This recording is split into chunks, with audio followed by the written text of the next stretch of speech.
Yeah, the move. Whatever hand you hit, you move to that side. Left hook, boom! You gotta think of throwing punches. Your job is to throw punches. Dog with sheep, it will become a sheep.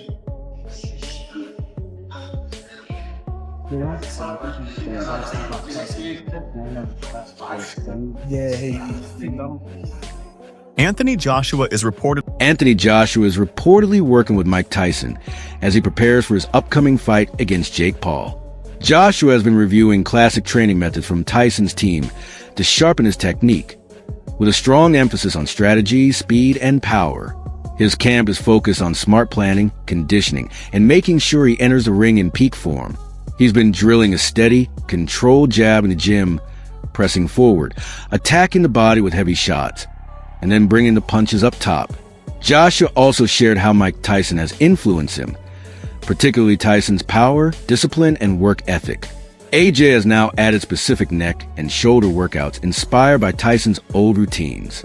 He says these exercises boost strength, stability, and punching force, proving how studying a legend can directly elevate his own training. Been doing it in the gym, coming forward, punching to the body with his heart. Anthony Joshua is pushing hard in training camp, adding key elements of Mike Tyson's style to his routine.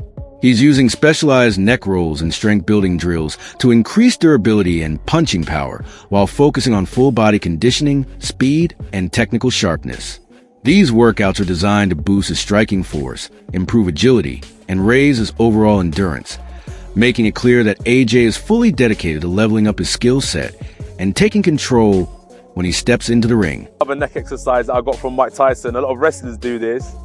Quite dangerous actually. Physios don't like this type of stuff, but it's good for neck conditioning. It's called neck bridges, and it's flexibility and strength at the same time. So it's a really good exercise if you... Eddie Hearn has made it crystal clear that he believes Anthony Joshua would beat Jake Paul if they ever stepped into the ring together. He explains that while Jake Paul isn't viewed as a top-tier boxer or a major name in traditional boxing circles, people shouldn't assume Joshua would walk through him without effort.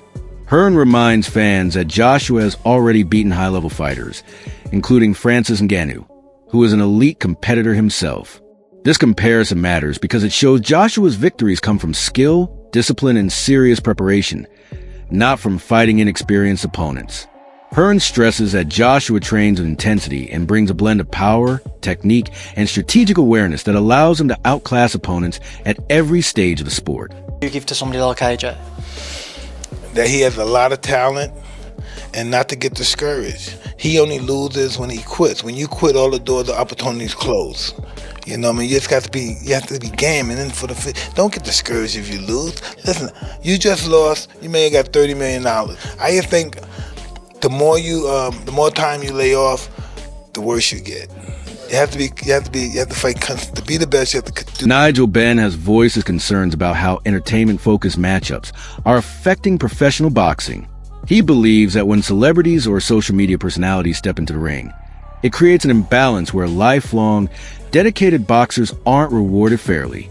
Ben highlights that true competitive fighters often earn modest pay compared to the enormous payouts seen in crossover events fueled by hype and viral attention. These spectacle-style fights attract massive audiences and major sponsorship deals, resulting in huge paydays for participants who may lack the skill, experience, or years of commitment that real fighters put in. Ben argues that this trend could ultimately hurt the sport, as it undervalues the hard work and dedication of professional boxers who have devoted their lives to mastery.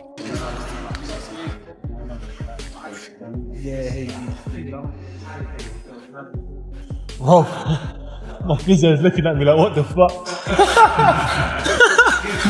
I can see you looking at me like, fuck, please don't fucking look. Hey, if it goes, at least you're here anyway.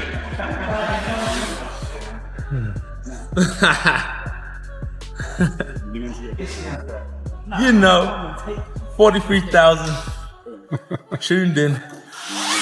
Oh, mate. You know I started this shit. Yeah. Mate, just trying to set up the physio table to the flat tonight. Anything. Get back up. I'm easy, boss. Eat.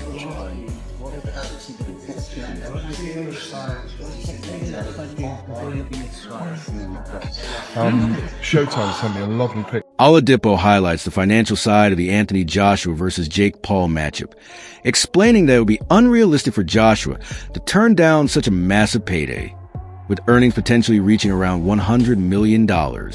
For a fighter with Joshua's experience and accomplishments, the risk presented by Jake Paul is minimal compared to the financial reward, making it a classic low-risk, high-reward situation. Oladipo emphasizes that opportunities of this scale are extremely rare in boxing, even for top-tier champions, and capitalizing on it is a smart business decision. He argues that Joshua is in a unique position where he can secure a huge financial benefit while facing an opponent whose professional experience is still relatively limited. A 50-50 fight, what do you make of that? Yeah, I just said in another interview, great if it is. I mean, if it is, then you've got no problem seeing it. But when AJ, I mean, decapitate's a strong word, but you know, when he renders Jake Paul unconscious like he did to Francis Ngannou, don't then say, oh well, it was Jake Paul. Do you know what I mean? I mean, when AJ beat Francis Ngannou, Ngannou just had a fight that could have gone either way with Tyson Fury. Then AJ poleaxed him and everyone just said he's just an MMA fighter. Do you know what I mean? Jake Paul's not Francis Ngannou. But as I said before, if you want to see Jake Paul exit the boxing world... A large number of boxing fans have been outspoken in their criticism of the idea of Anthony Joshua facing Jake Paul. Many believe this matchup is one of the biggest insults to professional boxing, pairing a seasoned heavyweight champion with a social media personality who lacks real experience in traditional boxing ranks. Fans are also concerned that Joshua taking this fight could delay or even derail a potential showdown with Tyson Fury, a far more legitimate and meaningful opponent. To these critics, the matchup seems driven more by money than by the sport's competitive values or historical significance. Online discussions are filled with frustration over perceived mismatch, with many questioning whether Joshua's legacy could be damaged by agreeing to a fight that appears beneath his level. Bit of rumours around today, Anthony Joshua and Jake. No. I'm not even really entertaining that. It's just not. Being a two-time heavyweight champion of the world, it's I don't know, YouTubers. I'm not really into all them influencers coming in there, and it's like some boxers that really work their butt off don't get paid like what these guys are getting. And Anthony Joshua being a former world champion should be fighting like, you know, someone in the top 5, top 10. You know, so I really got much time to talk about that. Not interested, really. Bad for boxing? Well, not bad for boxing. If people want to pay to watch it, then, you know, who am I? I'm just giving you my opinion. You know, who's not worked his way through the ranks to earn that shot at the former world champion? No, not at all.